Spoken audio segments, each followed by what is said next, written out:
બંગાળમાં રાજકીય ઉથલપાથલ બાદ હવે આગલા મુખ્યમંત્રી કોણની ચર્ચા તેજ. પશ્ચિમ બંગાળમાં ચૂંટણી પરિણામો સામે આવ્યા બાદ હવે રાજ્યના નવા મુખ્યમંત્રીના નામ પર સહમતિ બનાવવાની પ્રક્રિયા શરૂ કરી દેવામાં આવી છે. 6 મે 2026ના કોલકાતામાં ભાજપના નવનિર્વાચિત ધારાસભ્યોની મોટી બેઠક થશે. ત્યારબાદ સમાચાર આવી રહ્યા છે કે કેન્દ્રીય ગૃહમંત્રી અમિત શાહ 8 મેના રોજ કોલકાતા પહોંચી શકે છે. હાલ પશ્ચિમ બંગાળમાં ભાજપના પ્રદેશ અધ્યક્ષ શમીક ભટ્ટાચાર્યએ એક એક્સક્લુઝિવ ઇન્ટરવ્યુમાં ભાવુક થતા પાર્ટીની જીતને હિંસાનો ભોગ બનેલા કાર્યકરો અને બેઘર થયેલા લોકોને સમર્પિત કરી હતી. તેમણે કહ્યું કે આ જીત એવા લોકો માટે છે જેઓની જાહેરમાં હત્યા કરવામાં આવી હતી અને અમે કંઈ કરી શક્યા નહોતા. ઇન્ટરવ્યુ દરમિયાન તેઓ રડી પડ્યા હતા. શમીક ભટ્ટાચાર્યએ વહીવટી ફેરફારના સંકેત આપતા કહ્યું કે રાજ્ય સરકારનું સચિવાલય હવે રાઇટર્સ બિલ્ડિંગથી સંચાલિત થશે, નબન્નાથી નહીં. તેમણે વાદળી સફેદ રંગની રાજનીતિ બદલવાની અને કાયદો વ્યવસ્થાને કડકાઈથી લાગુ કરવાની વાત કરી હતી. ભાજપના પશ્ચિમ બંગાળ અધ્યક્ષે હિંસા સામે ઝીરો ટોલરન્સ નીતિ અપનાવવાની જાહેરાત કરતા કહ્યું કે કાર્યકરો અને પોલીસને સ્પષ્ટ સૂચના આપવામાં આવી છે અને હવે દોષિતોને બક્ષવામાં આવશે નહીં. મમતા દીદી નિહાર પર શમીક ભટ્ટાચાર્યએ વધુમાં કહ્યું કે જનતા મમતા દીદીની વિશ્વસનીયતા ખોઈ બેઠી છે. તેમની હાર નક્કી જ હતી. ભવાનીપુરા મત વિસ્તાર ભાજપનો ફેવરેબલ વિસ્તાર છે. ભવાનીપુરામાં ઘણા બધા ફર્સ્ટ ટાઈમ વોટર્સ છે. તેઓ કોને વોટ આપશે? આજના દિવસમાં મમતાને જનતાએ ઠુકરાવી દીધી છે. તેઓની સત્તા પણ જતી રહી છે. હવે પાર્ટી પણ જતી રહેશે.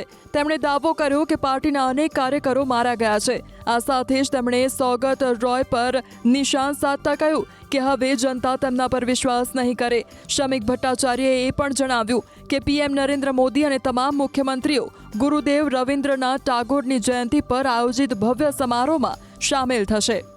4 મેના રોજ મતગણતરી પૂર્ણ થયા બાદ પશ્ચિમ બંગાળની રાજનીતિને લઈને અનેક મહત્વના પ્રશ્નો સામે આવ્યા હતા. જેમાં સૌથી મોટો પ્રશ્ન એ છે કે ભાજપ આખરે કયા ચહેરા પર વિશ્વાસ મૂકીને મુખ્યમંત્રી પદની જવાબદારી સોંપશે. 207 બેઠકોની ઐતિહાસિક જીત બાદ હવે નજર એ વાત પર ટકેલી છે કે ધારાસભ્ય દળની બેઠક ક્યારે થશે અને નેતાની પસંદગી કેવી રીતે કરવામાં આવશે. તેની સાથે જ શપથ ગ્રહણ સમારોહની તારીખ, સ્થળ અને સ્વરૂપને લઈને પણ ચર્ચા તેજ બની છે. ચાલો આ તમામ મહત્વપૂર્ણ પ્રશ્નોને એક પછી એક સમજવાનો પ્રયત્ન કરીએ. બંગાળ ભાજપના પ્રદેશ અધ્યક્ષ શમીક ભટ્ટાચાર્યએ જણાવ્યું કે ગુરુવારે એટલે કે 6 મેના રોજ ભાજપના નવનિર્વાચિત ધારાસભ્યોની બેઠક યોજાશે. આ દરમિયાન ભાજપના તમામ ધારાસભ્યો પોતાના નેતાની પસંદગી કરશે.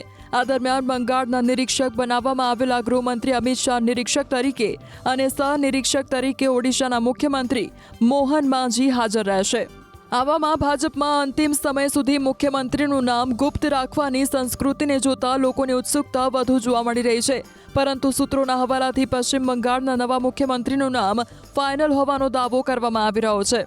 ભાજપના સૂત્રએ જણાવ્યું કે વિપક્ષના નેતા અને સતત 2 ચૂંટણીમાં મમતા બેનર્જીને હરાવનાર શુભેન્દુ અધિકારી જ પશ્ચિમ બંગાળના આગામી મુખ્યમંત્રી બની શકે છે. સૂત્રએ સ્પષ્ટપણે જણાવ્યું કે પાર્ટીનું ટોચનું નેતૃત્વ શુભેન્દુ અધિકારીના નામ પર સહમત છે. માનવામાં આવે છે કે ગૃહમંત્રી અમિત શાહ 8 મેના રોજ કોલકાતા જઈ શકે છે. તેઓ અહીં નવનિર્વાચિત ધારાસભ્યો સાથે મુલાકાત કર્યા બાદ રાજ્યના નવા મુખ્યમંત્રી તરીકે શુભેન્દુ અધિકારીના નામની જાહેરાત કરી શકે છે. બંગાળ ભાજપના પ્રદેશ અધ્યક્ષ શમીક ભટ્ટાચાર્યએ સ્પષ્ટ કર્યું છે કે 9 મેના રોજ રવિન્દ્રનાથ ટાગોરની જયંતિના અવસરે ભાજપ પશ્ચિમ બંગાળમાં નવી સરકાર બનાવશે.